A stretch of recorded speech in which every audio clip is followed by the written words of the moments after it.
নমস্কার, আমার নাম সঙ্গীতা গুপ্ত। দিওয়ালির সময় ভুলভুলাইয়া 3 আর সিনেমা এখানে মধ্যে ক্লাস হয়েছিল, নিশ্চয়ই আপনারা জানেন। এই দুটো সিনেমায় সাফল্যের মুখ দেখেছিল এবং বক্স অফিসে অনেক টাকা ইনকাম করে দেখাতে পেরেছিল। সেই অনেক বাজপেয়ী আর মজার দোকান পরবর্তী সিনেমার নাম হচ্ছে নাম। এটি সাইকোলজি রোমান্টিক ড্রামা সিনেমাটি। আজকাল তো সিনেমা খুব সহজ ব্যাপার, সহজে রিলিজ করে দেওয়া যায়, কিন্তু এমন অনেক সিনেমা আছে না যে সিনেমা রিলিজ করতে কেউ চায় না। হিরো বলুন না ডিরেক্টর, কেউ সিনেমা রিলিজ করতে চাইছিল না।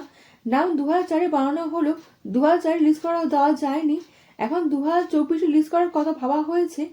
নাম রিলিজ করার টাইমটা খুব ভালো ছিল না, কিন্তু দিওয়ালির টাইমে দুটো বড় সিনেমা রিলিজ করেছিল।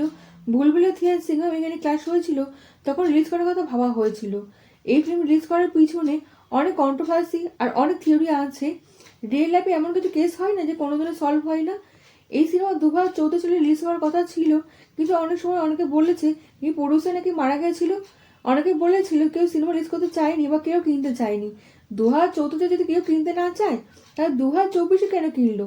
এইসব মিথ্যে কথা আর কিছুই নয়। সিনেমাতে এমন কি লুকানো আছে যে 2014 সালে রিলিজ করতে চাইলো না?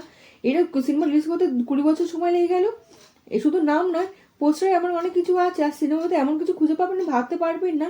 এটা হচ্ছে সাইকোলজি থ্রিলার সিনেমাটি। এই সিনেমাটি দেখতে গেলে আপনার মাথা খাটাতেই হবে। এই সিনেমাটি এন্টারটেনমেন্ট হিসেবে নিতে পারবেন না।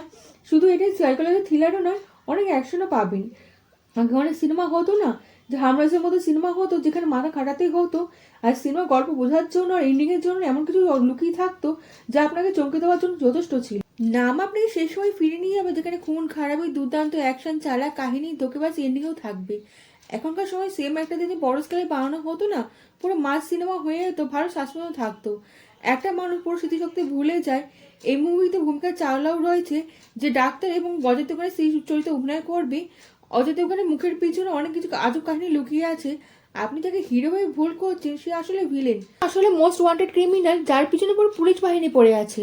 কিছু সময় পর তার বাড়িতে সাংঘাতিক আন্ডারওয়ার্ল্ডের ডন আসে, এসে সরাসরি গুলি বন্যা শুরু করে দেয়। অজয় দেবগনের হাতে বন্দুক আছে, বন্ধুজনের কথা বলে ওঠে, ডনের মাথা লক্ষ্য করে গুলি চালিয়ে দেয় এবং মাথার মাঝখানে লেগে এফোর ফোর হয়ে যায়। একে কোনো সাইকো কিলার, নাকি কোনো ভিলেন, নাকি কোনো ষড়যন্ত্রের শিকার, নাকি গ্যাংস্টার? আসলে অজয় দেবগন কে, তার গুণই শেষ হচ্ছে না। এর নাম আসলে কি বউ নিজেও জানে না। সিনেমা দেখার সময় না মনে হচ্ছিল শৈশবে হয়ে ফিরে গেছি। টাইম মেশিনে করে পিছনের সময় নিয়ে গেছে। হিমেশ রেশমিয়ার মিউজিক চলছে, এবার সুনীতি চৌহানের গলা শোনা যাচ্ছে।